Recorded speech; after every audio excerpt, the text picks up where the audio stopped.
Good morning, everyone, and welcome to a special Saturday live stream of Curriculum of Fear.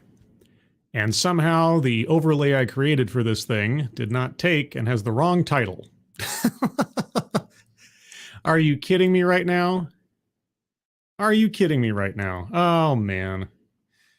Let me guess. It didn't save correctly. Something? I don't know.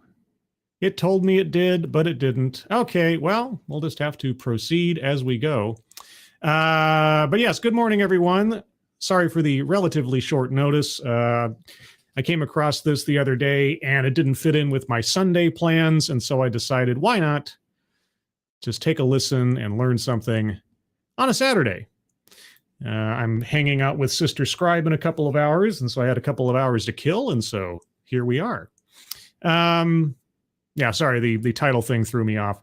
Anyway, good morning. Who's joining me on this beautiful Saturday morning for a exploration into education? Noah Sencio, Funtime Bats, Mike Savage, Jaeger Pony, JMK, Tyrannus, Alexandrius, Tremere Lich, Brittany Holland, who else is here? Bishop, and Jack Frost, and Non-Vitae Rex. And did I miss anybody? I don't think I did. If I did, I apologize. For those of you lurking or in the future, good morning, good afternoon, good evening, whenever you are.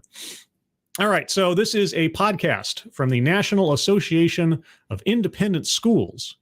And this particular podcast, I'm only going to read you the first sentence of the description. That's as far as I got before I decided that I was going to take a look at this. Episode 30. Of their New View EDU Roundtable podcast.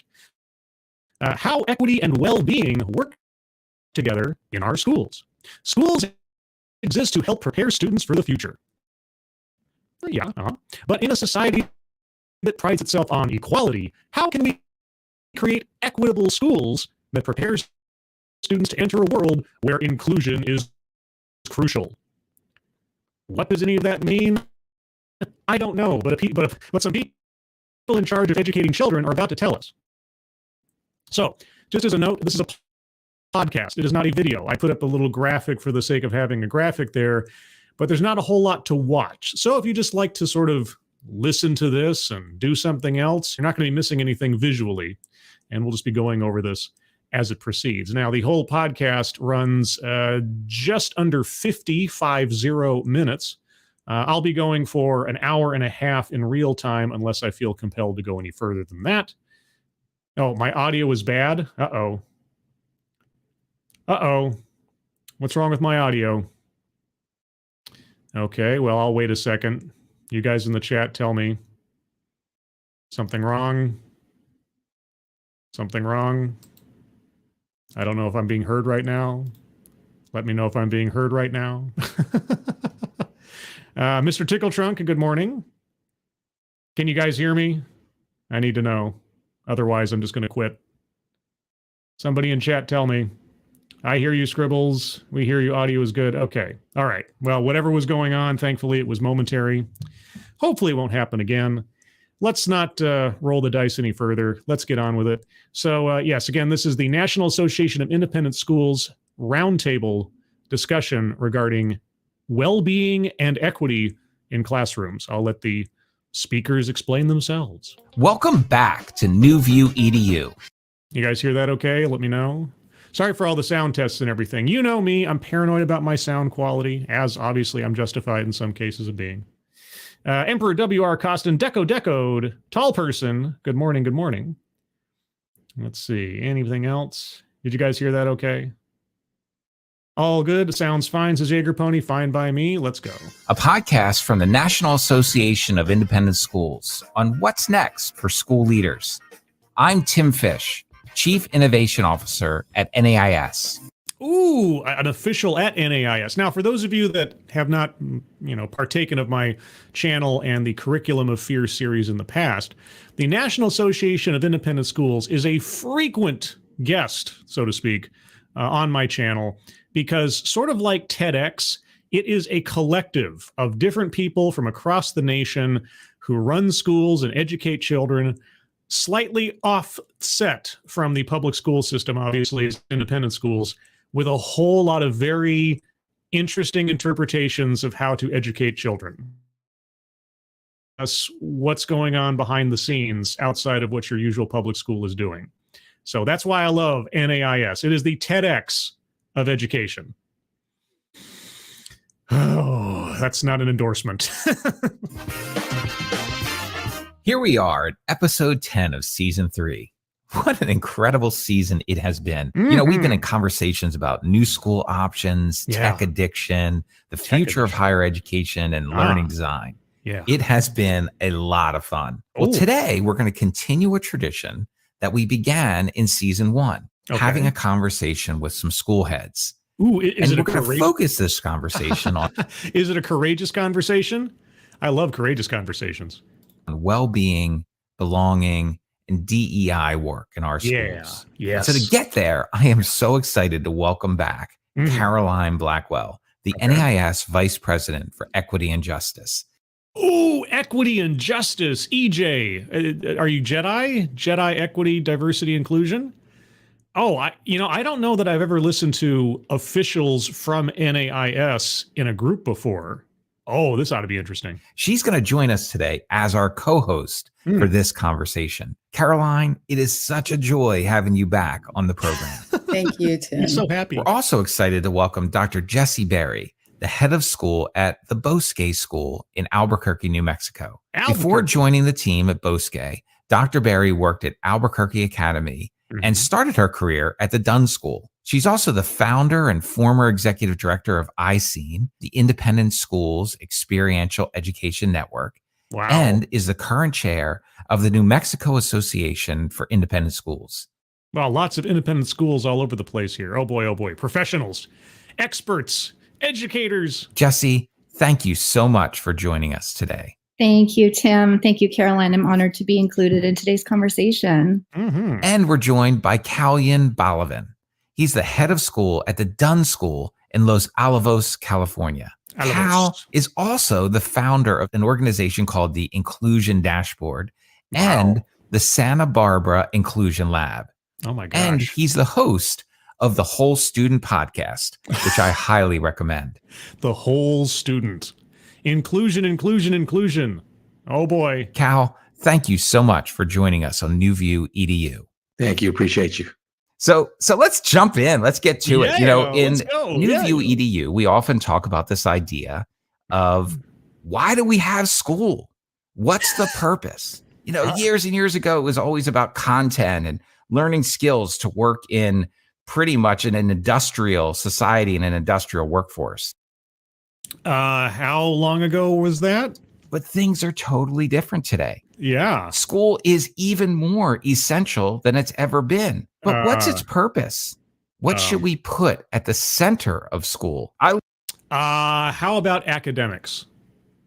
How about educational excellence? How about knowledge retention? How about that? Maybe? I don't know. What do you go to school for? Leave that to the two of you to tell us what you think about that question. Well, I'll say this. I think throughout time, schools have always been about preparing students for life. Yeah. Okay. I'll grant you that. Yeah. Teach you the skills you wouldn't otherwise be able to learn necessarily with just two parents, and get exposed to, reading, writing, arithmetic, some of the foundational skills and knowledge for moving through the world as an adult. Yeah. It's life that always changes. Yeah. Schools continue to prepare students for life. Yeah. And I think that hasn't changed. And all schools are trying to do the same thing now. Yeah. Okay. I think in my perspective, school is a critical place for students to be able to really identify and connect with their passions. Well, they're only students because they go to school. So yes, that's okay. Their passions. No. Here's the thing. I am not passionate about math. I hate math, but math is necessary. School is often there to expose you to and teach you things you may not be interested in, but time has shown will be necessary for you to move through the world. So you don't always get to eat cake. Sometimes you have to eat the asparagus. And then most importantly, identify their intrinsic motivation to be able to follow those passions and to stick through the challenges that are going to come up on the pathway to manifest those passions. Right. I also think schools, especially today, and this really connects to the topic of today's conversation, are such a critical place for individuals to be able to find their sense of safety and belonging within a caring, connected community, and to help find a place where they can be vulnerable to be able to take risks in their learning, because we know ultimately those risks are so critical for their own growth, and then also to be able to find those passions. I don't know. I've got this sort of weird perspective on safe and belonging and all that kind of thing.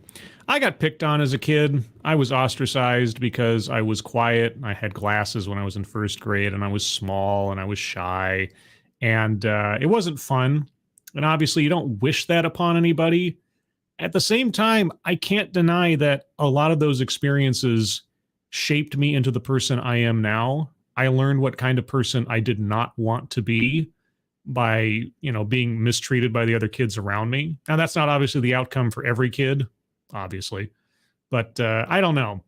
It's kind of that balance between I don't want growing up, I don't want anybody's life to be a living hell or anything. At the same time, there is a benefit to a certain amount of danger or warning. You can kind of see this, I guess, in how children's movies have changed over the last 30, 40 years. Like, would they make a movie like Goonies today where you had kids like being threatened by mafia guys with their hands in blenders and so on? It's like Grimm's fairy tales. There's a lesson to be learned in danger and fear and a little bit of warning. You can't coddle everything about life. There's got to be some pragmatic learning there about what the reality of the world is. I know that that's kind of abstract and I'm getting kind of off base here, but just when I hear her talking in that way, it's just like, I don't know. It's like making everything too cuddly. I don't know if that's necessarily a 100% positive in growing up. Thank you both for starting us off at that base, and Tim, for you asking that terrific question, which is going to just inspiring me to sort of drill into that just a little bit. Each one of you, we asked because of some of the uniquenesses in your own professional leadership. And so we want to illuminate a little bit of that as it relates to equity as well. And so, Cal, Tim mentioned your creation of the inclusion dashboard in the lab. And so we'd love for you to illuminate what that's all about a little bit, to share with us how that helps that purpose of education. Okay, a dashboard. Now, this is interesting because the lady we'll be hearing from tomorrow on the Sunday stream, the diversity officer from Allstate Insurance, she mentioned last week about a dashboard that she had instilled in her company, or is being used by her company, to monitor the races of their workforce. She said it as effectively as plainly as that. So a dashboard, statistics, data, metrics. What exactly do you do to measure inclusion? I am curious to find out. Both of you described. And then, Jesse, we're going to come back to you also to talk about something that, all of us think is really important. And it's how do we embed this really important work in the curriculum of our school. So, Cal, tell us about the labs and the experiments and what you've brought to the independent school industry. Tell me how you've done your experiments on children. Yeah, I think coming into independent schools, realizing that independent schools do a great job of gathering data on two fronts. Gathering data in relationship to a student's diversity, however that's captured. However that's captured. No, that's not however. If you're talking about metrics, if you're talking about data, there are definitions to these terms. You don't, however that's captured. Come on. Thank you, Mr. Tickletrunk. Cuddly environment stunt maturity mechanisms. Yeah, coddling, right? You don't want to coddle. You don't want to put children in danger, obviously, but you want them to be aware of the fact that the world and people and so on are not always a friendly place, oftentimes aren't. To be wary, cautious. But again, it's a balancing act. You don't want somebody living in fear all day, every day, and never leave their apartment or something. Now, I'm not a parent. I have absolutely no idea what the right balance to strike is in raising a child in that way. But I'll tell you what, a lot of the stuff I'm hearing from schools, independent schools or otherwise, it doesn't sound like a balanced view, especially when they decide to take on the role of the parents, where they feel as though they are in charge of these children rather than being supplementary to the parents' role in the lives of these children. That's what I'm always kind of wary about when I hear things like this. Like, anyway. Okay, yeah. So however you capture that, well, how do you capture that? What counts as diversity? In whatever form and all the different categories that might be there. Such as? In terms of admissions. And then capturing data in terms of equity, dollars and space allocation and transportation and other things in the budget. Okay, so diversity is about whatever it is, because you won't tell us. Equity is about resources. Oh, interesting. Okay, so usually equity is about equality of outcome. You're talking about, I guess, fair distribution of resources. Okay, well, how do you allocate resources based on whatever metrics you're looking at for diversity? Like, what elements of diversity tell you where to spend more money than less? So you have equity and you have diversity being measured. But how? No. Tell us how. How do you measure? You're the one that created the dashboard. What do you measure to calculate diversity? And then how do you use that information to allocate equity? You must know this. Explain it. If you don't explain it, it sounds like something shady is going on. What wasn't being measured, or at least what wasn't being measured in data, was inclusion. And inclusion was often measured in narratives, just stories of disconnection, stories of being alone, stories of being left behind. You are not alone. Hey, I was left alone. I was mistreated. I was ostracized as a kid because I wasn't playing along with the other kids. I was interested in sports. I wasn't as big as the other kids. I was shy. Okay, so how would you measure that? And if you knew that, I mean, if I came to you and I reported this to you, if I became a tattletale and said, the other kids are being mean to me, what would you do with that information? How would that affect your dashboard? What would that do about your equity calculation? What would that say about my diversity? Come on, you can't keep talking in abstracts. If you're calculating this stuff in some way, if you're making measurements, you have to tell us. Stories of being on the brochure but not being part of the school. What? And stories weren't strong enough. And so we set about trying to figure out a way to measure inclusion, and realizing the measurement of inclusion is really the measurement of the mission of the school that filters what the community says are the factors that help students and adults in the school thrive. I still don't know what you're measuring as far as diversity and equity. You're not going to explain yourself, are you? I know I should not be surprised if he doesn't, but all the same.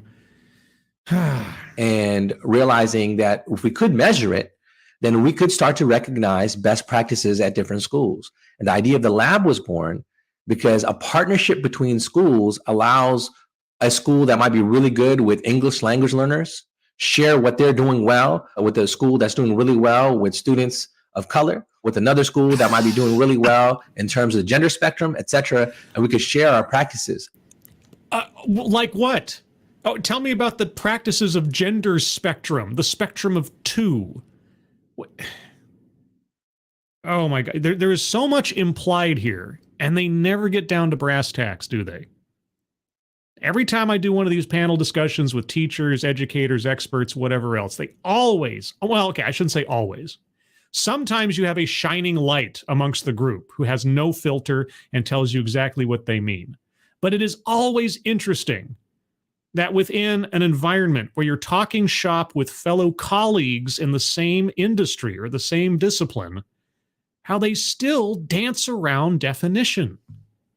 What are you afraid of? If you really believe in this stuff, if you really believe that this is beneficial, effective, give us the nitty gritty. Why is that so tough? Thank you, Keeverdam, so much. GoFundMe's are in the chat. Also, catching up. Okay. Thank you, Kiever Dam. That's very generous of you. And GoFundMe's I will post now. If you're catching up, you're going to hear apparently some audio distortion at the beginning. I think it was because I went to another browser to read off the description of the thing or something. There's something goofy going on if I click over to a different browser in the broadcast. I need to not do that anymore or something. I don't know. Anyway, thank you, Kiever Dam. Very generous of you. Good morning also. Okay, so anyway, inclusion, measurement. It's based on the principle that we can compete in everything. We can compete in speech and debate. We can compete in sports. We can compete in all these different ways, but we can't compete in inclusion, because when we compete in inclusion, that's exclusion by nature. So, what? When we compete in inclusion, that's exclusion by nature. How do you measure inclusion? How do you practice inclusion? You must know the answer to this question. Yes? Thank you. Yeah, you know what I also love about it, Cal, when I saw a demo a few years ago with the work you were doing, and the part that really got me was how the school is responsible for setting and thinking about what those sort of metrics are. Yes. What are the metrics? Do you have a common baseline school to school as how you measure diversity or measure equity? Or is everybody going off in 17 different directions? What are you measuring? You're going to be looking at that for measuring inclusion, that there isn't sort of a standard boilerplate, but it's really of the culture and the community. And a good part of the work, if I'm not mistaken, was in defining what those things are. That even that conversation alone, if I remember correctly, really helped to sort of help the school to move forward. Yeah. Okay. Well, all right. You guys worked on definitions. What's the definition of inclusion? How do you measure inclusion? We're obviously not going to be hearing about how you measure diversity or equity, but okay. How do you measure an abstract? Yeah, capacity building. And it's different. Parochial schools can be different. East Coast school, West Coast school, boarding, boys school, girls school, all those things, depending on the type of school, the questions are going to be different. Inclusion is going to look different because the promise of the school, each school is different. But that process builds the capacity for each school to be inclusive of every student they let in. Exactly. So what does inclusion mean for us now? Yes. What do we want to measure? How do we want to see it? Yes. Right. And that imperative for the school to set that, I think, is foundational to the success. Tell us. Cal, one of the things that I know is implicit in your work, but that we haven't called out this morning, is the connection between inclusion and policymaking, right? I mean, that... You haven't defined inclusion yet. Good gravy. If we do not know what you are talking about, how can you say that it affects policy? You have to define it first. If you can measure inclusion and say, we only have 1% inclusion right now, we want to get to 25% inclusion by 2025. Okay, what policies do we need to set to achieve that goal? Well, what does inclusion mean? How do you measure it? We can't get to start talking about policy till we know what you're trying to achieve.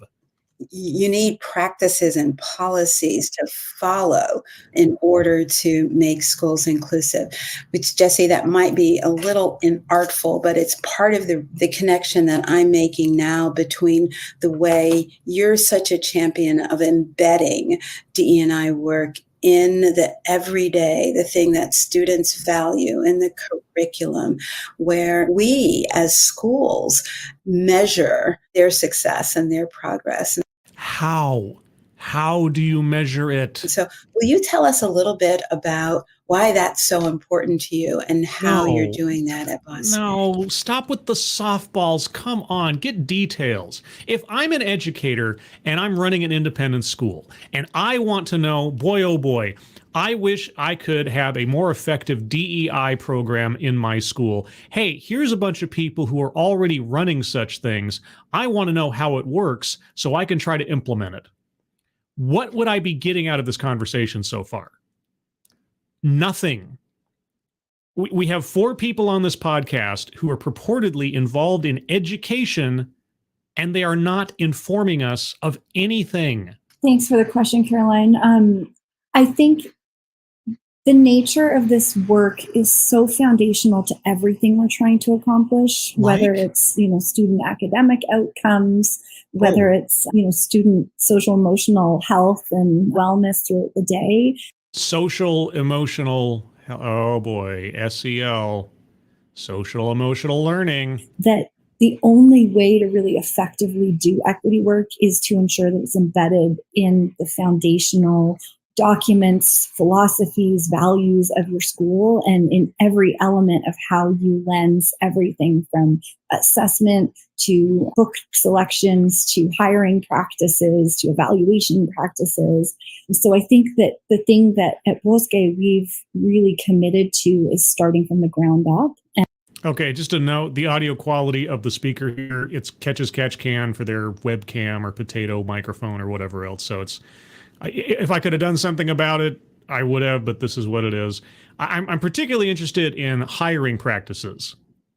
As far as embedding DEI into the foundation of your school's policies and documents and so on and so forth, of everything else, I'd really like to know how this affects their hiring practices. And that began with, prior to my arrival at the school 4 years ago, some really beautiful work done within the faculty to create a series of...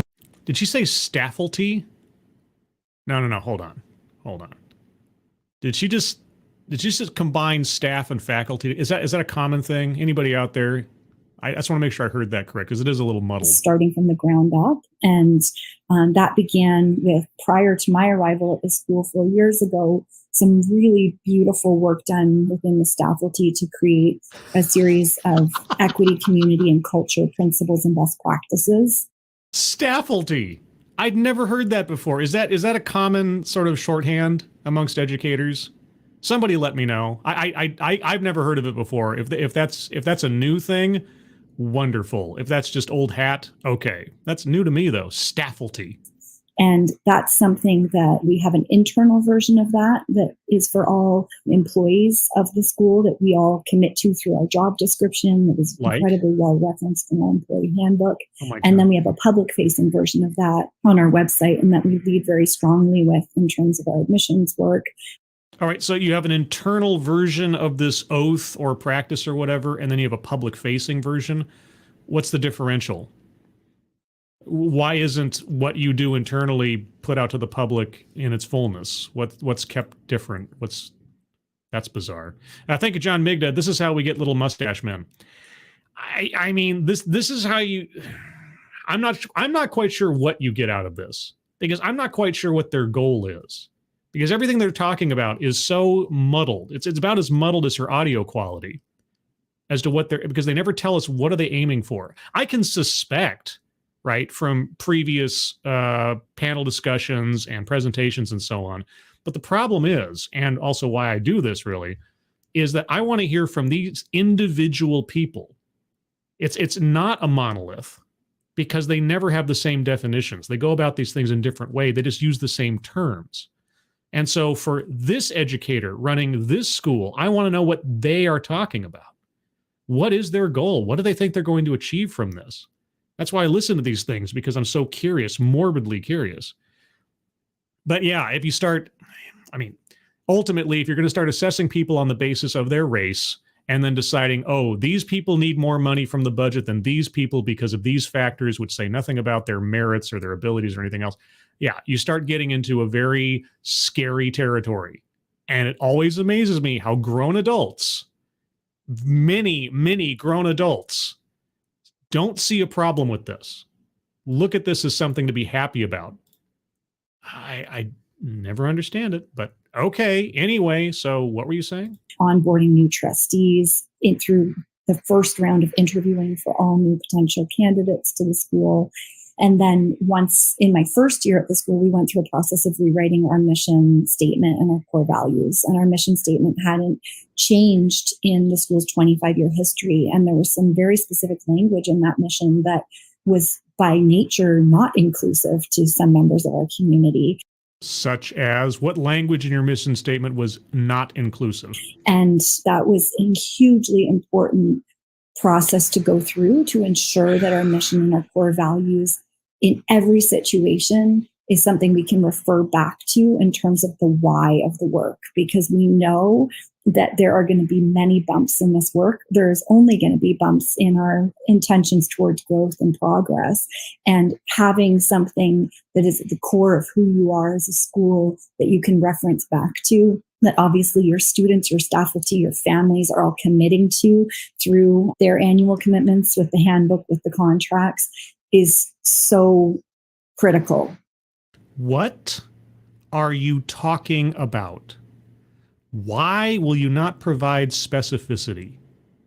What was wrong with your mission statement, and how has it been corrected? Why bring it up if you're not going to tell us? If this is one big confessional of previous sins committed by your institution, why not lay it bare? Why not show and be proud of the progress you've made? Good gravy. I believe to the work.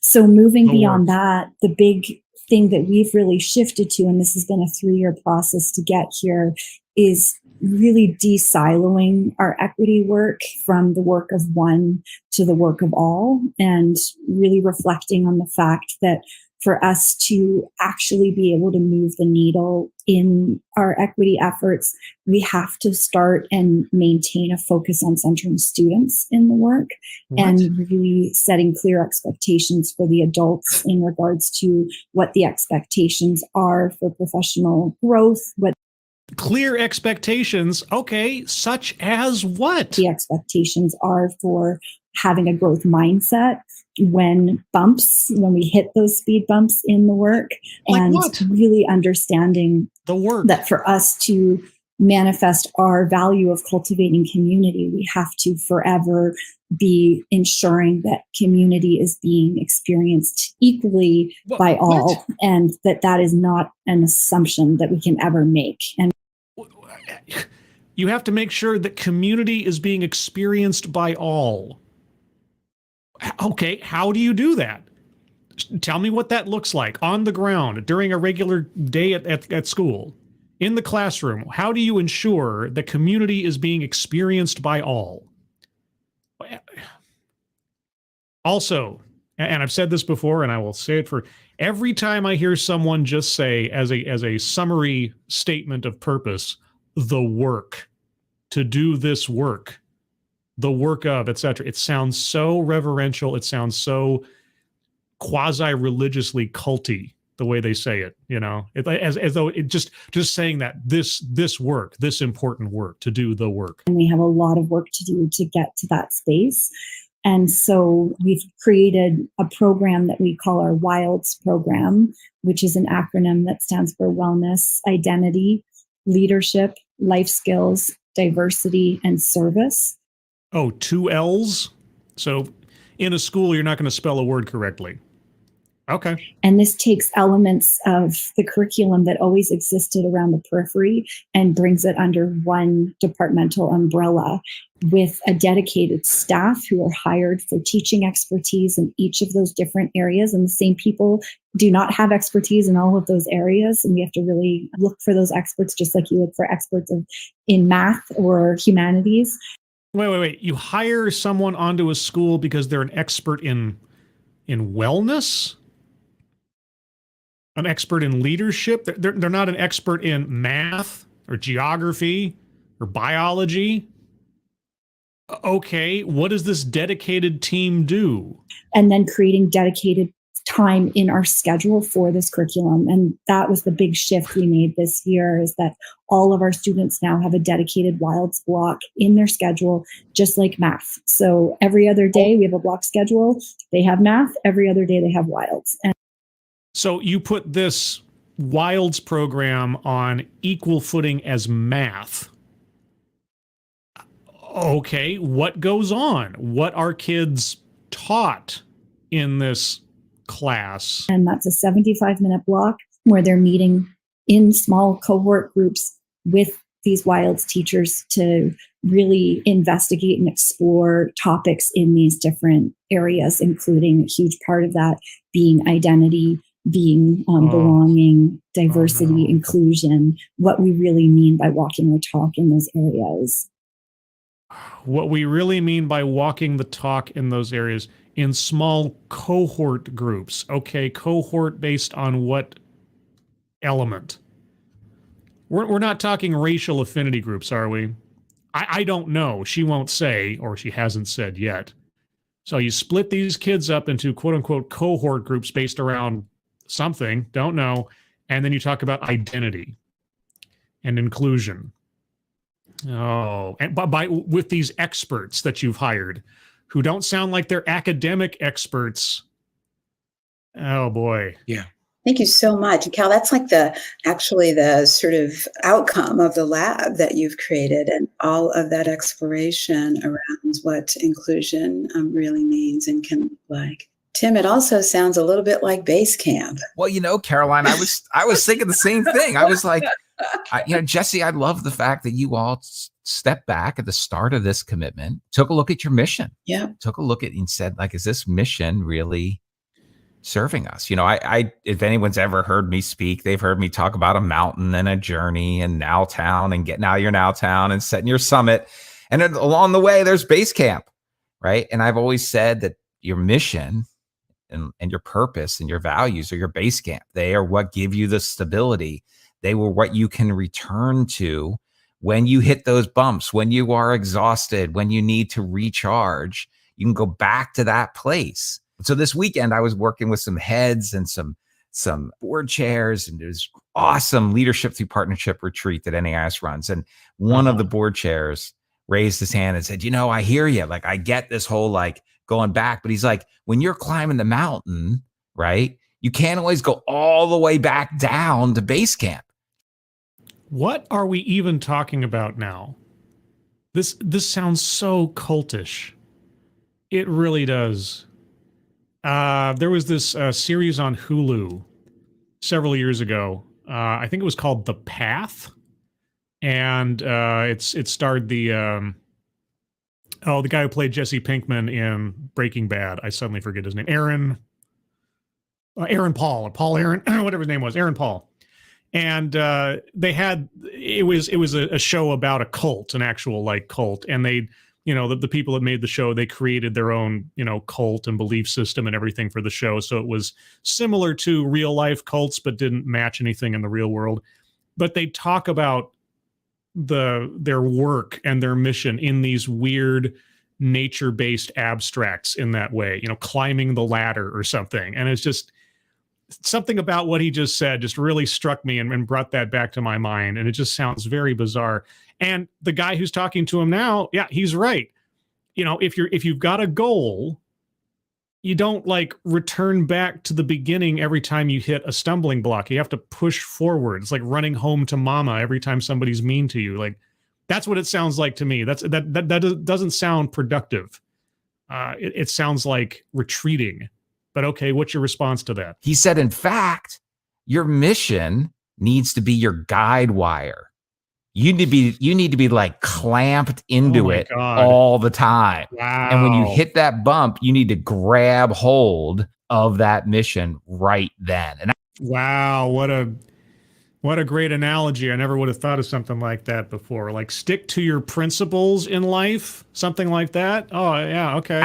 I was like, kaboom, like completely sort of changed my sort of perspective on this. And I'm wondering if you all have some thoughts about this notion of the grounding effect.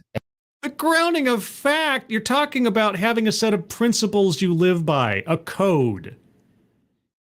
Your analogy was garbage, is what it was. And it never occurred to you? Okay, yes, having a code to live by. Having a set of values and principles that you set your life to. What is your true north in directing your life? That kind of thing. Golly gee whiz, a guide wire. Oh, okay. And what does this have to do with anything right now? And the essential grounding nature of a mission in terms of helping you set the course for what you're trying to do with young people. Well, going back to the first question you asked, well, what is the purpose of school? Each school is defining what its mission is in relationship to its students. Its mission should be educational academic excellence, full stop. That's it. That should be it. That should be the groundwork for it. The bedrock. Reading, writing, arithmetic, history, science. There you go. That's it. Teach the kids the fundamentals of living life and the world, and then let them do as they will. You are not their parents. You're not their life coaches. I understand that some of that's going to bleed through just on the nature of humanity and empathy alone, but you have to remember your place. Teachers have a place in life. There are guardrails around that place, and there are hard limits that you do not cross. And you guys seemingly have forgotten that, and now you are everything and all things to kids. When are you going to bring up the parents? Have we heard any mention of parents in this entire thing so far? At all? Thank you, Mr. Trunk. You're right. They sound just like Scientologists. It's just in the rhetoric. It's just in these abstracts, in these sort of pie-in-the-sky ideals that wander so far off the ranch of what their actual roles are. That makes me very wary. Why aren't you talking about tests? Why aren't you talking about crafting lesson plans? Why aren't you talking about the expertise you have in your particular discipline, or those disciplines in your school that you focus on? Like, we had a real detriment in reading outcomes in our school versus math outcomes.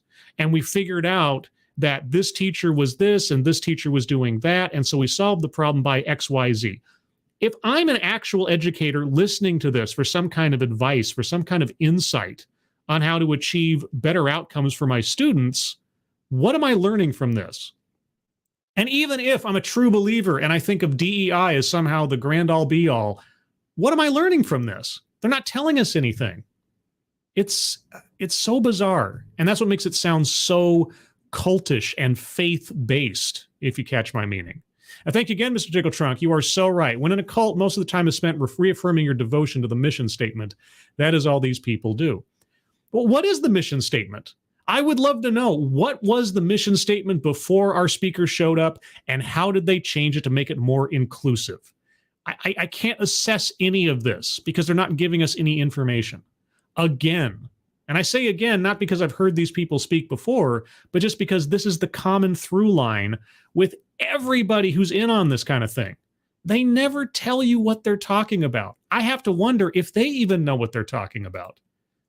What does a behind closed doors meeting of teachers and educators who believe in this kind of stuff look like? I would love to be a fly on the wall. Because do they just like zap buzzwords back and forth to each other as much as they do in public like this? Or do they actually get down to the nitty gritty and start talking facts, figures, and numbers about things? Because I don't know. I don't know what this is supposed to be. And going back to the idea of preparation for life, every school is measuring what that is. And some schools have decided that the preparation for life is college preparation. Other schools have said, no, it's preparation that, like Kurt Hahn says, you need to go out there and be out in the wilderness. It's important to be in the outdoors. Other schools have said other things. And that's a choice that families and students make in partnership with schools to help their students thrive in the world they're entering. And that's the choice that's out there. Yes, independent schools don't have any standardized teaching plans, right? They're off on their own. Yeah, independent schools. If you choose to send your kid to a specialized school that does this versus that, or not like a public school, yeah, it's their choice. Right. My question is, what is the value of that? Are you saying that that is a good thing? I guess is the question I would have for the speaker. If there is no standard for preparation for life, in your view, if spending time in the outdoors is as valuable or as useful as preparing a kid for college, well, what are your standards? Do you disagree with anyone's strategy on this? Is there a type of teaching or a type of school that you find completely antithetical to the goals of DEI, etc.? I mean, where is the conflict? Where is the criticism? I mean, what do you advise a school to do? What has worked for you? You can't just say, well, everybody who does anything is doing it right in their own way. That doesn't make any sense. And now that you've made that your mission, it's important to now look at your mission and see how each student is receiving or achieving that mission to the fullest extent. How? Okay. You're the guy that created the dashboard, and you won't tell us about metrics. While they're there, oftentimes you'll find students at schools, you actually find them on the brochure, you find them on the website because they represent some sort of visible diversity. And if you really interview some students in these who are visual representations of difference at a school and say, did you take full advantage of it? Did you participate in that outdoor ed program? Did you go on that international trip? Did you go on the college visits and the college tours? And the answers that we get back are not the answers we want to see. That's not inclusion. Inclusion is all those students thriving. Well, wait a second. What are you saying? That the schools offer these opportunities, but not to all the kids based on their aesthetics? Did the kids either not elect to go on these things? Or what are you talking about? What are you accusing these schools of, I guess, is the other question. I mean, there's a lot implied here, but it's all over the place. Thank you, Tyrannus. Alexandrius Tremirlich. They are trying to become state-funded ministers. Well, here's the thing. They're independent schools, so conceivably, they're not receiving state funding. Because if they receive state funding, then they immediately fall under a whole bunch of different laws and restrictions that independent schools technically don't have to adhere to. That's the question, right? Because the definition of an independent school is that they are not state-run, that they're independently financed. Should be. I mean, it's a case-by-case basis of who can call themselves an independent school. So are they receiving state funding? Then there are a lot of laws they fall under, a lot of restrictions, a lot of oversight, technically, that they open themselves up to. That's why I love NAIS, again, as the TEDx of education, because you never know what you're going to get. There are no boundaries. They can do whatever they want, technically. If you want to send your kid to a school that is entirely in the outdoors where you learn how to build houses out of tree branches and things like that, that can be an independent school. It's a very loose definition as to what qualifies. But each of them in their own ways sounding like they are running their own little ideological cauldron. I just wish they'd give us, if they really believe in this stuff, again, if they believe it's true, if they believe it's effective, tell us how you do it. Give us the secret ingredients. Why wouldn't you want this to spread all across the world to make everybody's life better? And finding a way for themselves to see themselves in the mission of the school as achieving those things that are the promise of the school in relationship to the world they're entering. Mm-hmm. That's really something. I'm curious, both of you have used the terms, right? Inclusion, the inclusion dashboard. And Jesse, you were talking a lot about equity and how you're sort of really focused on ensuring equity. I'm wondering, and Caroline, you've helped me in this a lot. Can we sort of just take a couple minutes and just talk about sort of, from your perspective, lived experience in a school, how you really think about and see equity and inclusion both being essential and also having elements that are unique? No, dude, you diluted the question again. You need to ask a very straight and no nonsense question. How do you measure diversity? And then stop talking. All right. What does equity look like at your school? Stop talking. The more words and more like padding you add to that, the more allowance you are giving them to wander off the ranch and tell us nothing. You need to just belt out the flat fact question and stop. You're being too nice. Too nice. I mean, I would start with saying that we have to acknowledge that there's an inherent contradiction with the word equity for anything we're doing in an independent school setting, because independent schools by default are not equitable because we charge tuition and we have an admissions process.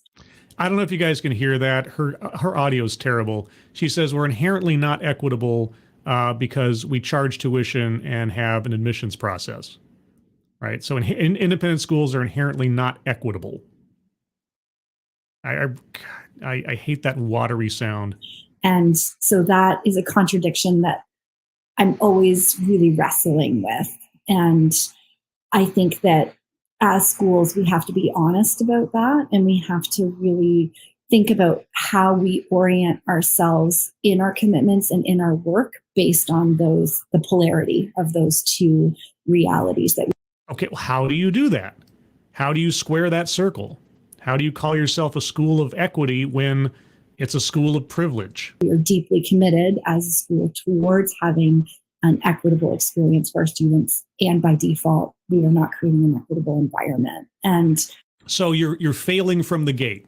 You cannot achieve that. It's impossible.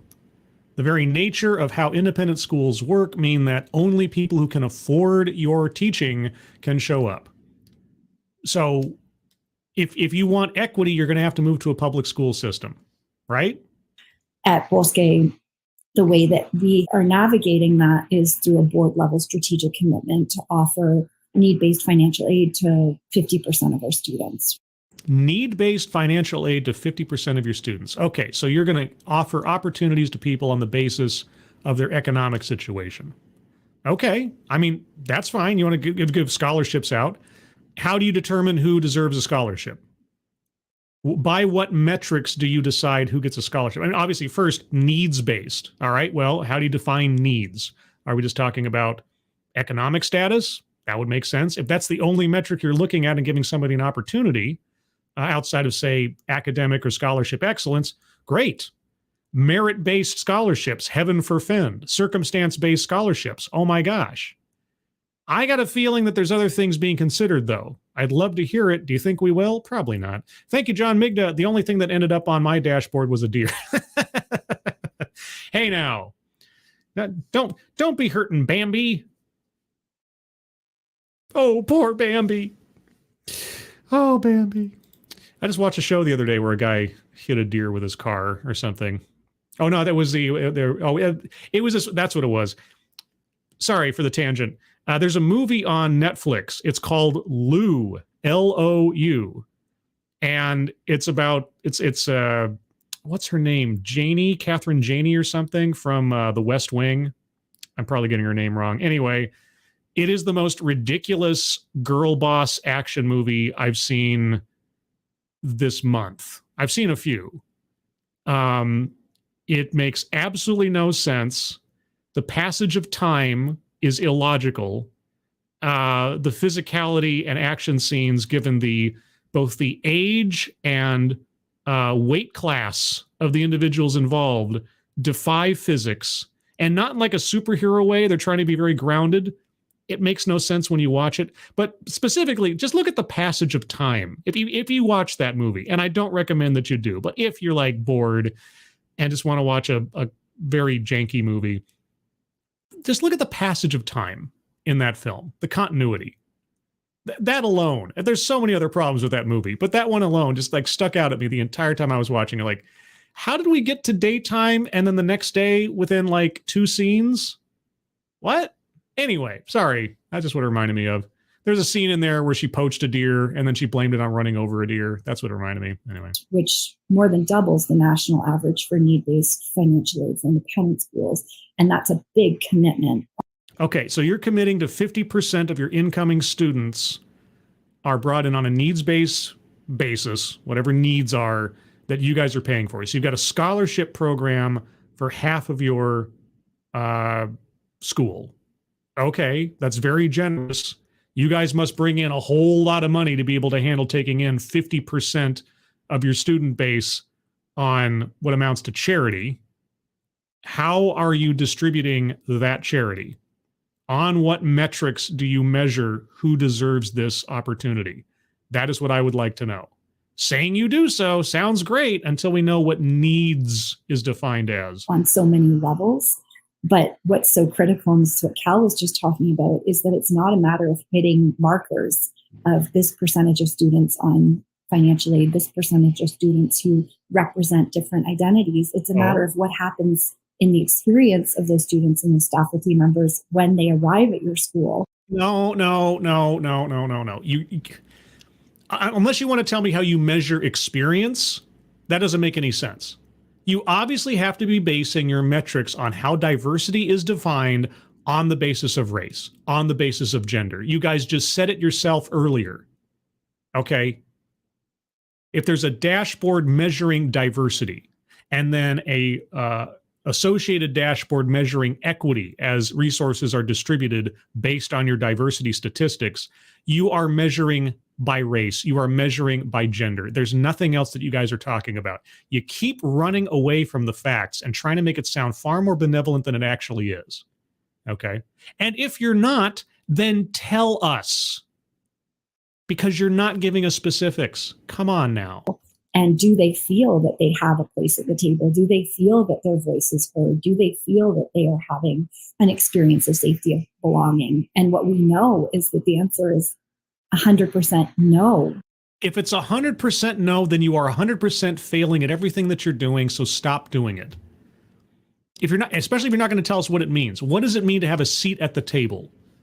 What does that look like? I'm a student in your school. I'm like, what level of grades are you guys working with here? I'm guessing elementary to high school, right? You're not talking about colleges. You're an independent school. So we're talking about grade school kids.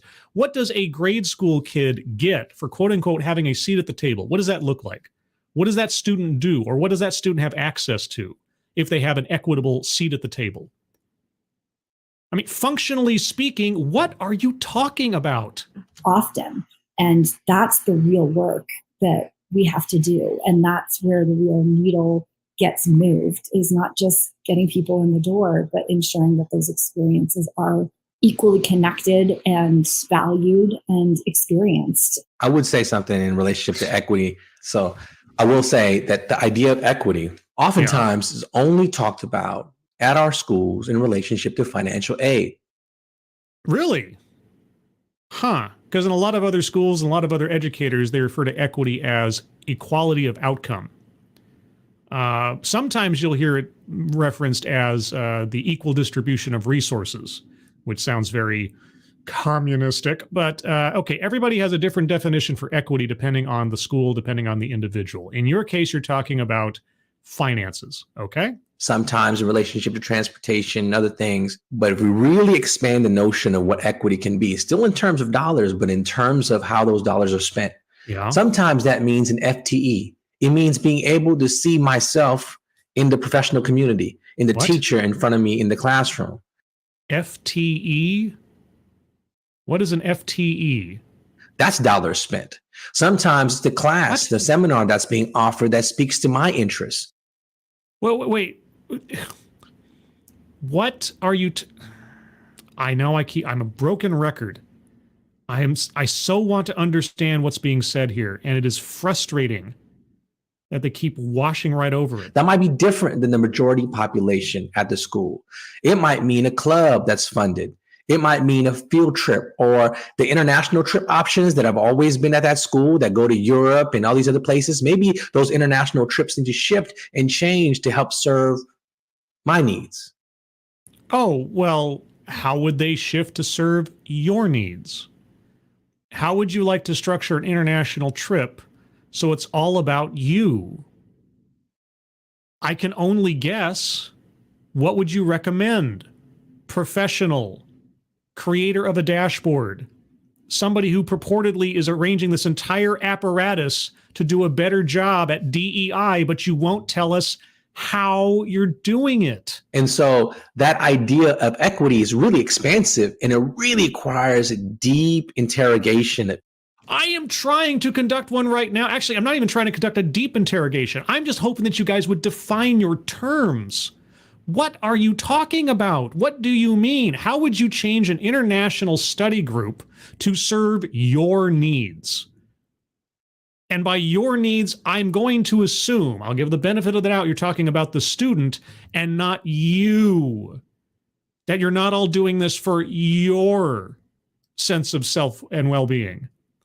That this isn't revolved around you, the individual, the educator, the supervisor. You're not doing this to serve your desires, that you're actually thinking about the students in some way, shape, or form, right? Each student, right? And our schools are small, and we have the opportunity to do it the right way. Which is what? What is the right way? Tell me. Tell me, what is the right way? In your perspective, what is the right way? I want to follow up on that comment, Cal, because it is absolutely the case that what we're driving toward when we talk about equity is that no individual descriptor, no racial, ethnic identity determines a student's outcome. Well, you're right. None of these things are determinative factors in someone's outcome. You're correct. Okay. You've said something that sounds very agreeable. So if that is the case, why are you measuring diversity in our schools, right? Which is what both of you are talking about. No. And inherent in that is a notion of fairness, right? And it's not equality, right? Because sometimes we give some people things that they need that we wouldn't give to other people. Like what? Right? That kind of distinction between equity and equality creates tensions in our school environments. And I'm wondering how you all, as leaders and successful leaders in this area, communicate that tension to your students, to your communities at large. How do you help parents understand that if Johnny doesn't need a pair of mittens and needs a hat, then our job is to give him the hat. And maybe it's the parent's job to get him the hat. Maybe you're not the parent. What are you talking about? The difference between equality and equity. How do you explain that? Well, how do you explain it? Because I didn't even understand a word you just said. Wait. Jesus. Not the pair of mittens that we're giving to everybody. So maybe Johnny gets mittens and a hat. How do you explain that distinction in an environment that, and in a society that prides itself on equality? What? Okay, I don't want to be just a one-trick pony and being just completely, flabbergasted by what's being said, but really, this is starting to take the cake. Mike Savage, this is reminding me of my studies on the guild system of medieval times. They didn't let people know how things were done, just that they were done their way. Yeah, this was also the advantage of having the religious scholars only being the ones who could speak Latin and thus interpret the words of God, that kind of thing. Or you can translate that. You can associate that with anything in any society where you've got a class system based on knowledge or access to knowledge, right? And so what do we have here? I don't know. Listening to this, if I was a guy who had a kid who was looking for a school to send my kid to, and I was like, golly, I wonder what these teachers are teaching. I wonder what their values are. I wonder what their mission is. I wonder how they do what they do or what measurements they take to achieve success. And I listen to this. You think I'd send my kid to any school run by any of these people? Yeah, no. I'd say this. The inherent word that we're not talking about is the word discriminate, right? What? And the word discriminate is interesting, right? Because we always take a secondary definition of it in society, which is prejudice, right? It has implications of hate and other things. They mean the same thing. If I like one brand of yogurt versus another, that's discrimination. I have a prejudice towards that yogurt versus that yogurt. The words in and of themselves are not bad. It depends on how you're applying them and by what logic you're applying them. But okay, yes, discrimination, prejudice, relatively synonyms. Associated with discrimination. It's negative. Yeah. But the first definition of discriminate is to differentiate, to distinguish, to discern, to see difference.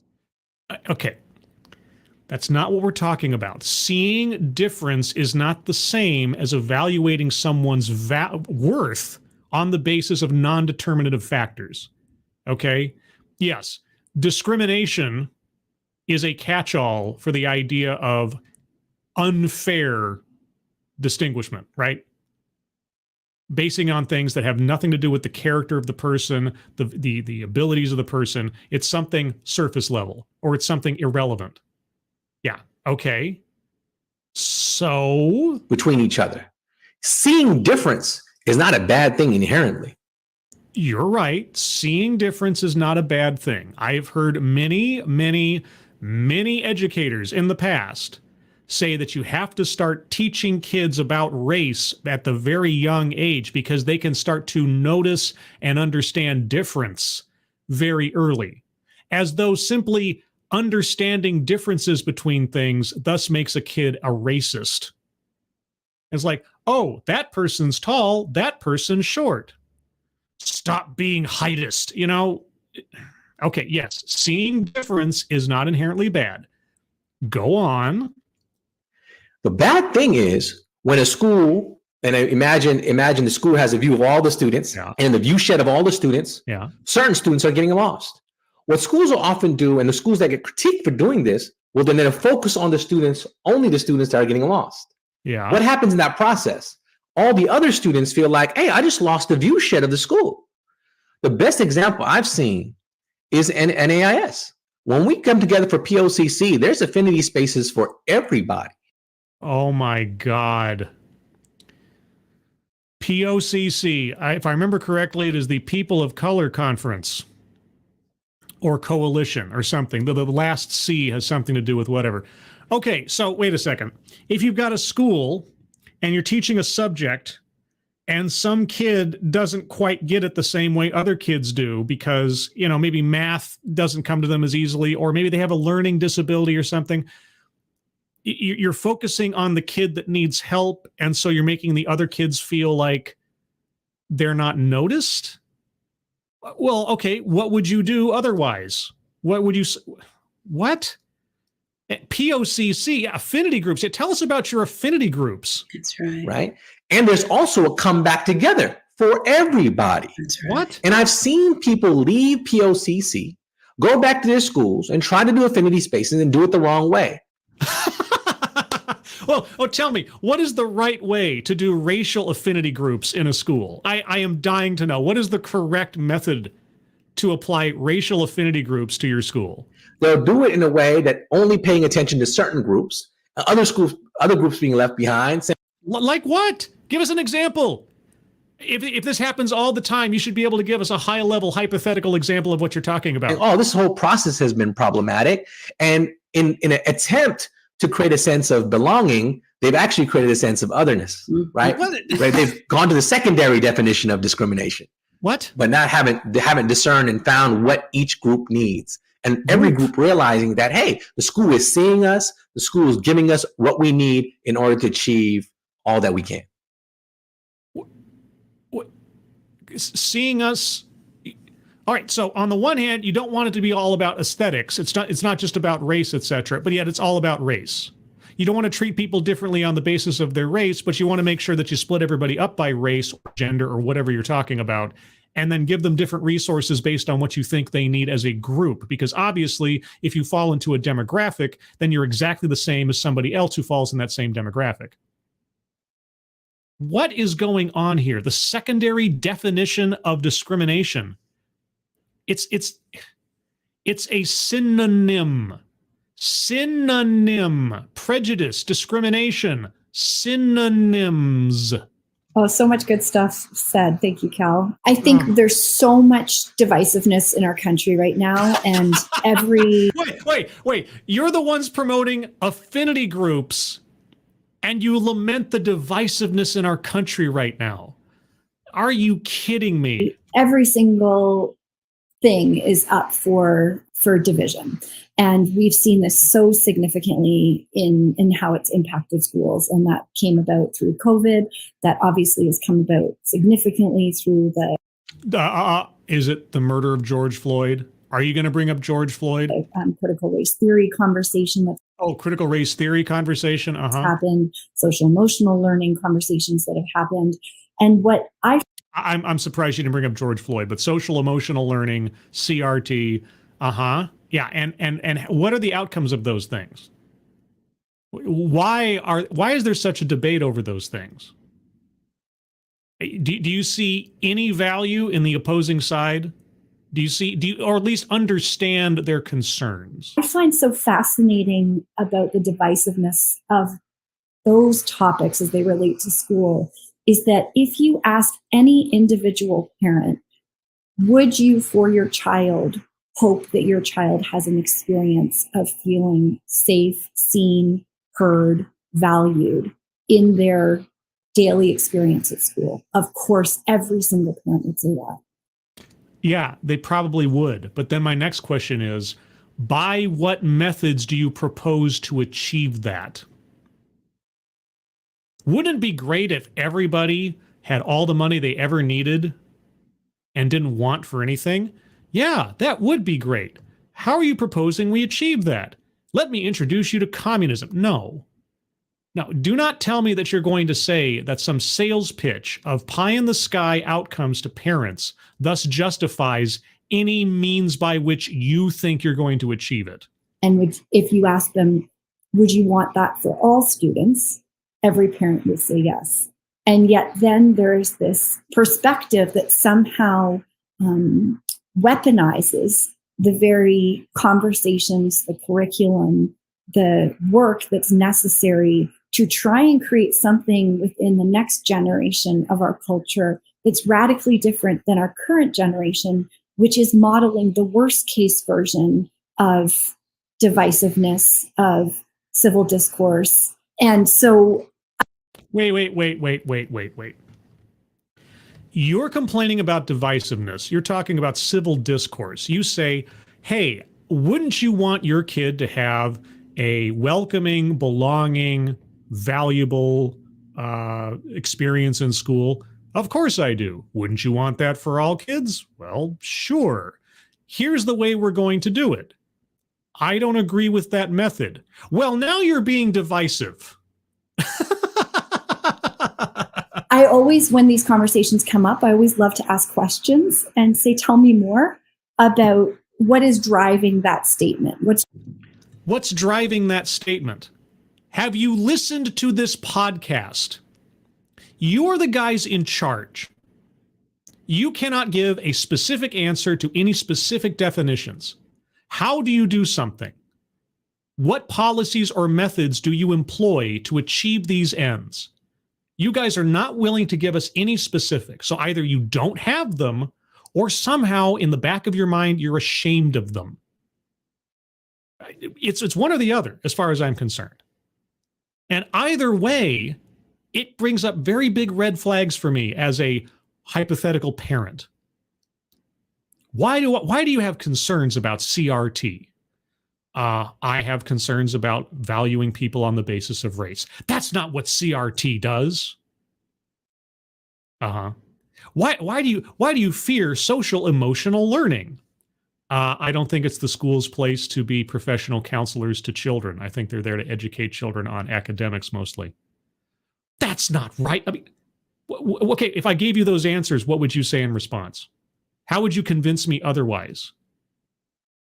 Are you going to explain what CRT actually is? Are you going to explain what social emotional learning is supposed to do? If I tell you it is not a teacher's place to counsel my children on their social emotional learning developments, what would you say to that? What if I said it's not your job? I'm not hiring you to do that. I'm not going to pay tuition to have you believe yourself to be my child's therapist. I want a teacher, not a guru. It's driving the question. And we know that most of the time, what's driving is a sense of emotion, a sense of fear for their child. And when we actually can lean into that, there's so much humanity in the shared emotion we all have for our children. And No. They're not our children. It's their children. You are not their collective parent. Stop it. I believe that most people who hopefully have read our mission statements have. Which is, what is your mission statement? What was it before you revised it? Committed to the values of our school. Which you are? Conceptually do agree and want to support the work that's necessary to fulfill those missions. Well, if they're paying you tuition and they're willingly sending their kids to your school, knowing what the school's about and shelling out the cash, then conceivably they agree with your mission statement, right? Okay, this isn't a public school you're talking about. This is a voluntarily paid for school. So if you're getting the money then the parent is effectively consenting to your style of teaching until they pull the money out. What is the argument? Who are you having this debate with? But oftentimes it really does require a level of education and parent education that as schools is tricky for us because our focus is on our students. No, it isn't. Your focus is on your ideology. Your focus is on your agenda. Is it really focused on the students? I mean, as far as shaping them into little clones of your thinking. And we have limited resources and time. But I do find that oftentimes that little investment of education, whether it's a conversation with a parent who's brought up a concern or a very targeted newsletter piece that speaks about a curriculum that you're launching in the school, can really help dispel some of the myths and also diffuse some of the fear. Like what? Give us a myth. Give us a myth that you've had to tackle. Just one. An example, an active example of what you're talking about. Is that anywhere in your wheelhouse? But I think ultimately it's so critical for us to not just be preaching to the choir in regards to the individuals who are jumping on board with the importance of this work, because that's not going to move the needle ultimately. We need to ensure, as Cal said, that we're not leaving behind 1% of the population in the focus to support another part of our population, because that first part of the population is critical to lean into the work and to actually make the change. And so we have to find ways to engage, inspire, motivate, that this is a collective opportunity for all of us as schools, as communities, to better ourselves as schools, as communities, and that strengthens all of us. Nonsense, babble, pablum, nothing. Nothing. She said nothing. This lady, in some way, shape, or form, I forget her position. She runs a school. She's an educator at a school. What is she educating us on? Nothing. It's just words without content. This is what, I mean, without any other information going solely on our presenters. This is what some parents out there are paying thousands of dollars a year to send their kids to. This is the quality of leadership that they are shelling out tons of cash for. Good golly. Or we're just going to be speaking into vacuums again. Thank you both so much for that, because it makes me wonder about this idea of doing the work and what it looks like in a school community on a daily basis to continue to make progress. Do you have some other examples of what you all are doing to continue to do that on a daily basis at school? Okay. I think this might be the very first direct question asking for examples, and he didn't gussy it up, unless I unpause here in a second. He starts adding more stuff to the end. Yes, give us an example of what you are doing. Please tell me on the ground, on a regular day, in the classroom, what does this look like? What do you do? I wouldn't go back to something we talked about, which is, this idea of creating the inclusion dashboard seemed like a great moment for schools, but I found it also to be a moment where schools are following into a pattern of behavior where the dashboard they created became the chief indicator that they felt. Well, like, oh, look, we're doing it. We're doing the work. What else is the utility of a dashboard if not to track progress and to monitor activity? You're the one that created it. What is its utility? That's not doing the work. You created a tool to help you to do the work. And so it became almost like proof of something, but it wasn't, if that makes sense. And so the idea of the lab was, no, let's really hold ourselves accountable to what we're seeing, right? Like we really have to come together, really, what are we seeing and how do we hold ourselves accountable? So systems have to be created. Well, no, hold on. Wait.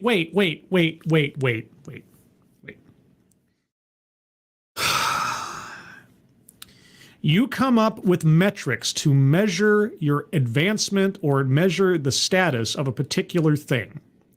You have to set a number value to this. We have X number of this, and we want to get to the Y number, right? We don't have enough of this, so we need to get there. And we see through the dashboard where our numbers are at. You're right. It is just a measuring tool. Obviously, if you do nothing, nothing will change. The dashboard just tells you where you need to focus your efforts to improve this metric versus that metric. Of course, just creating the dashboard doesn't do anything.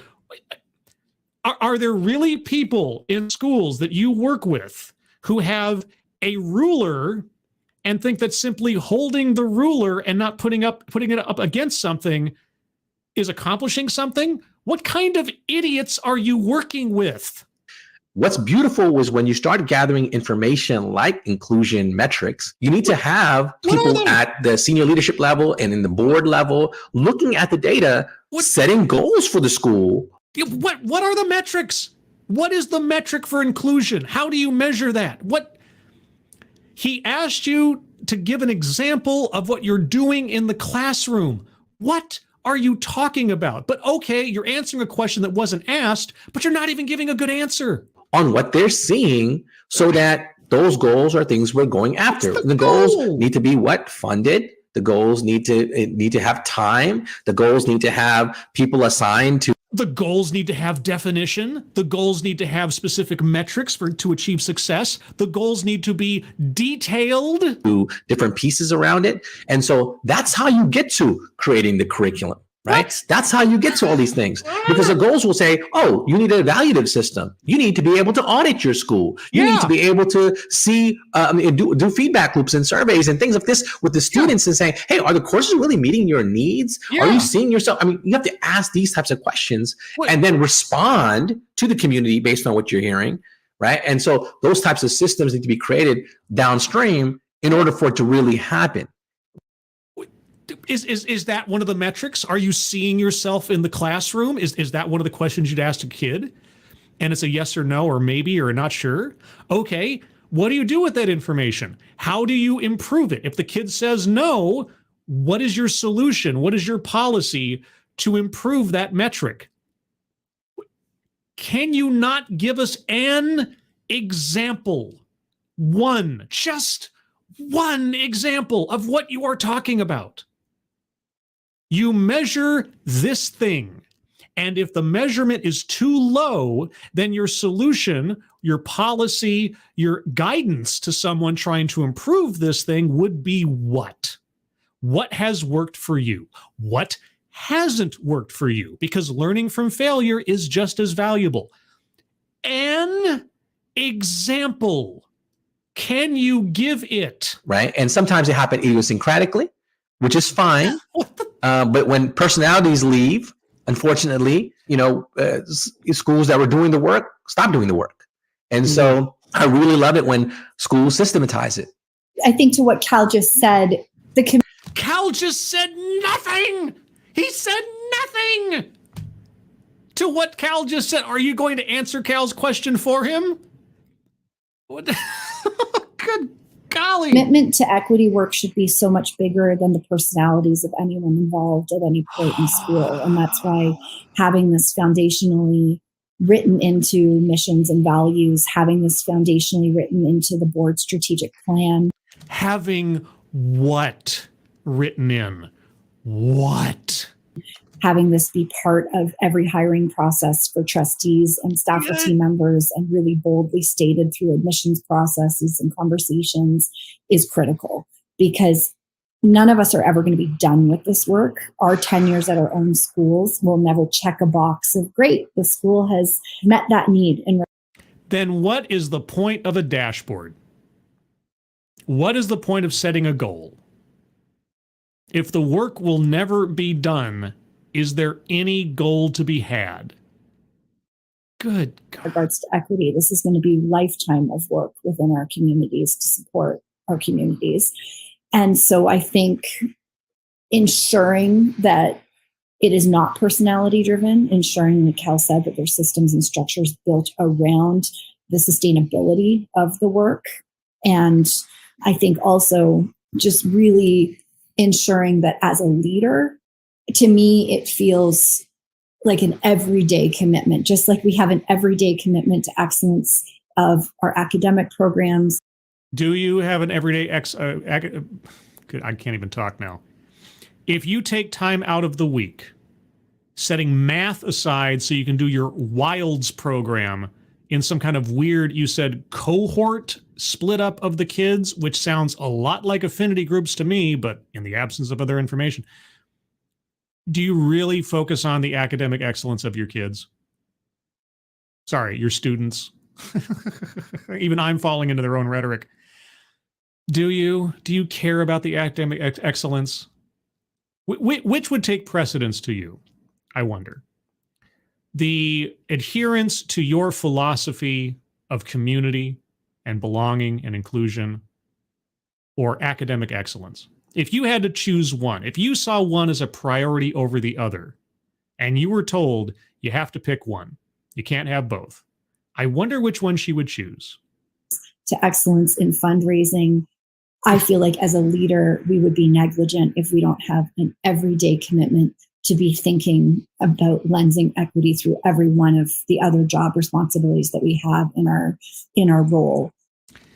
Again, you guys are not answering the question. He asked for an example of what do you do on a daily basis in the classroom to achieve these things? And what do we get? Nothing. Bupkis. Word salad. That's all it is. You couldn't answer a direct question if your life depended on it, it seems. It's just... And that's hard because I think for many heads of school, we're used to being very competent in a lot of areas and building our competency and starting to feel like we're thriving potentially in our competency. So maybe what's the opposite of competent?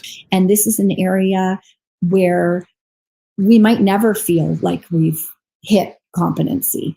And that's part of the messy middle of being a leader who... You know why you're never going to hit competency? Because you're not willing to define what it is you're doing. If you cannot define the goal, you're never going to achieve it. If you cannot define what you're aiming for, you're always going to be searching for the answer. So basically you're saying you have no idea what you're doing, you don't know what it looks like when you get there, and you're completely lost in the woods, and you're always questioning what it is we're doing and why we're doing it. Do you think that engenders confidence in anybody who's looking to you as an educational leader in anything? If you're wasting your time chasing after invisible goals? Who has a commitment to equity is knowing, as a white woman doing this work, and a white woman who came from a background of my own privilege. I was a student of an independent school. I forever will be making mistakes. As a white woman who came from an independent school, I will forever be making mistakes. Lady, I got news for you. As a human being, we will forever be making mistakes. You don't have to divvy it up on the basis of your race, your gender, and your background. This is what you believe. This is how you see yourself. Okay, how do you see any of the students in your school who happen to be, at least on those terms, just like you? Huh? If you see a white girl who is obviously coming to an independent school, because that's what you're running, how do you see that girl versus an Asian boy? How do you assess these things? Huh? How do you value these elements of someone? What do you suppose to know about someone on the basis of those things without ever talking to them? Are you kidding me right now? Oh, we don't focus on race. We're not trying to be divisive.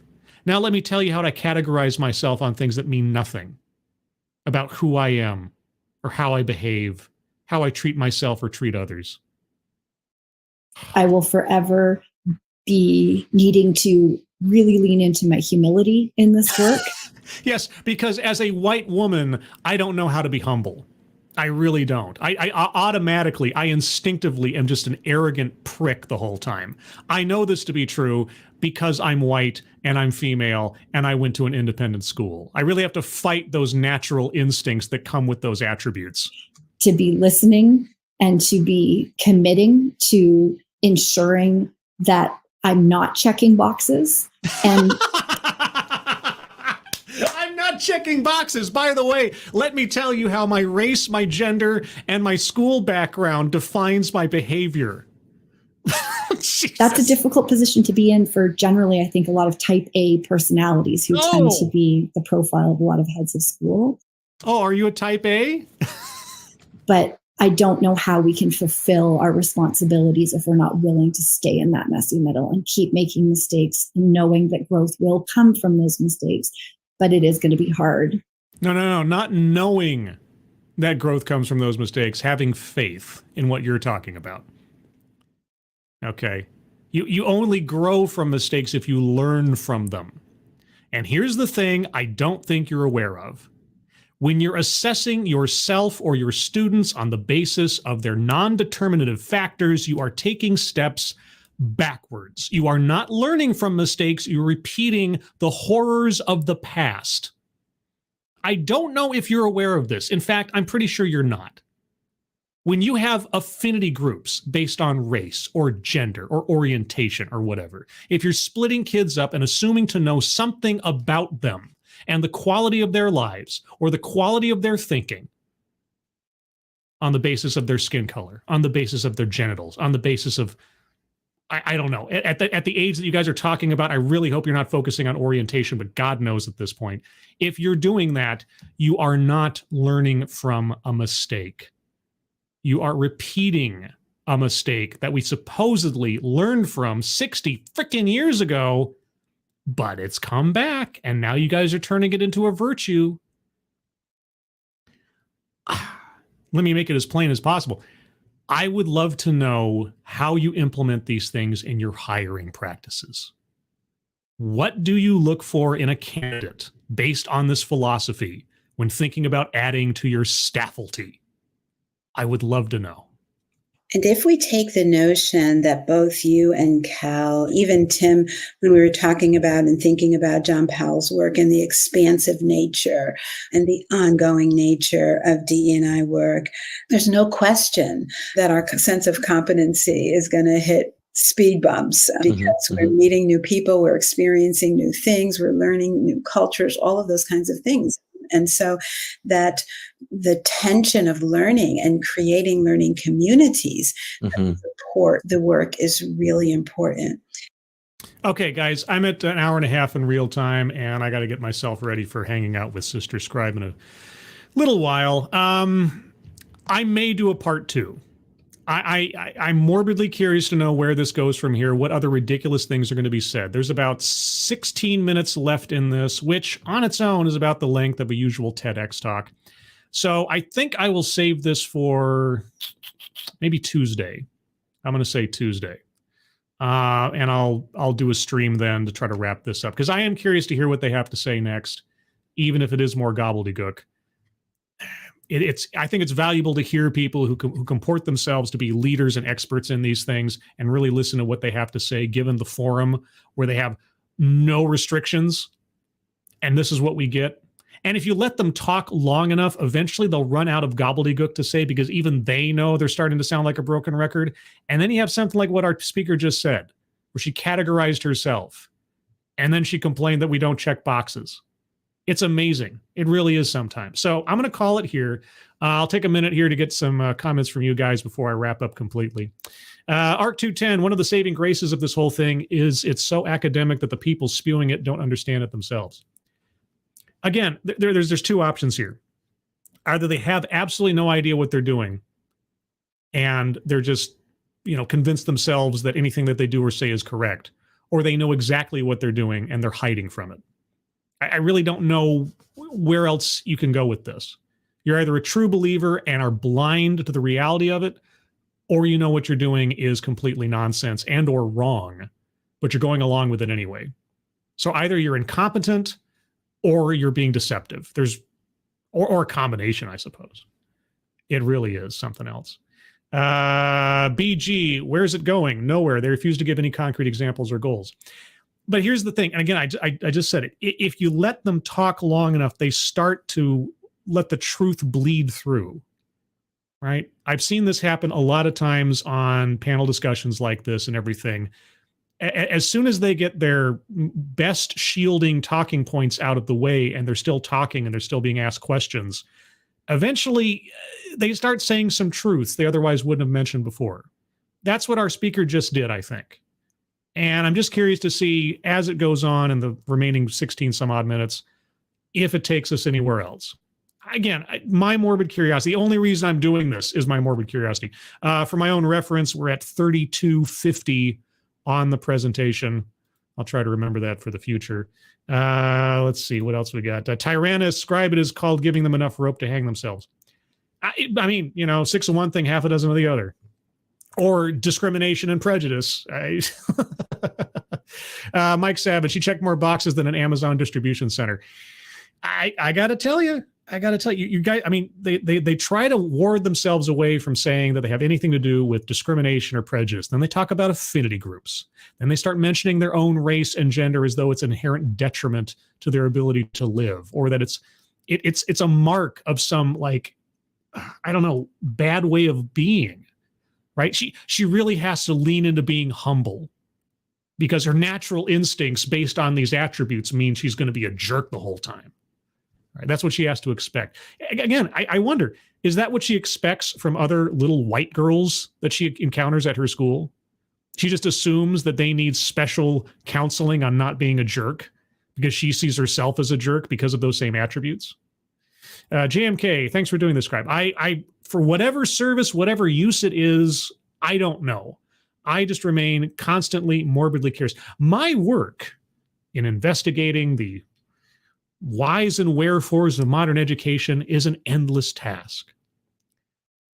It's sometimes, and to be completely honest, I really wonder, why does this fascinate me so much? Why? I don't have a kid. I don't have anybody in school. I haven't been in school since college. What do I care? I don't know. It worries me. It really worries me. These fundamental things that I grew up with, these values that were instilled in me at a very young age about not discriminating against people on the basis of what they look like, right? I mean, whether people want to accept it or not, and I especially assume that our speakers probably wouldn't. Yeah, I am a white male, right? But have I experienced discrimination in my life? Have I been made fun of, belittled, lessered, othered on the basis of what I looked like? Yes. Was it my skin color? Yes, it has been. But primarily, no, it's because I was shorter and I was quieter and I wore glasses. I was different. They keep talking about difference, people of difference. Everybody's different. But if you are made to feel lesser because of a difference you have no control over, like your sight, like your height, like your shyness, if these things just come inherently to you or you don't have a choice in them and you're made to feel like a lesser person as a result, then I can empathize with someone who's been there regardless of the attribute over which they've been lessered. There's an empathy to be had in these things that transcends any of the specifics. It really does. And so when I see teachers using that as though it's something good, we're going to divide people up on the basis of what they look like.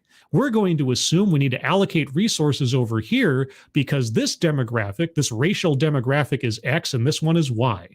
I'm a white woman who went to an independent school.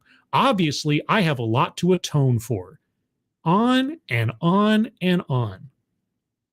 It's just something about it, just at its core, it just sickens me, And it's in a place and it's happening in a discipline, in an area of our world that is so vital. Education is so vital. Not just as a country, but just as a species. And here we are listening to whatever this is, by people being paid to educate children, and the philosophy of value that they put on based on what people look like. based on what they think.